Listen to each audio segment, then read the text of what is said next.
Bharat, England జట్ల మధ్య జరిగిన మూడో టెస్టులో సర్ఫరాజ్ ఖాన్ అరంగేట్రం చేయడమే కాకుండా తన పేరును ప్రపంచ వ్యాప్తంగా చాటి చెప్పాడు.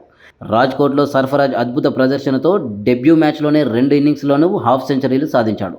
కానీ రాజ్కోట్ని శాసించిన సర్ఫరాజ్ టీమిండియాలో చేరడానికి ముందు సీక్రెట్గా ఎంక్వైరీకి గురయ్యాడంట. ఈ ముంబై ఆటగాడిపై గూఢచర్యం చేశారంట.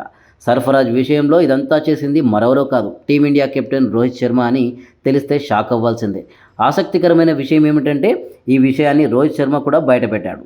రాజ్కోట్ టెస్ట్ ముగిసిన తర్వాత రోహిత్ శర్మ మాట్లాడుతూ సర్ఫరాజ్ బ్యాటింగ్ను తాను పెద్దగా చూడలేదని తెలిపాడు.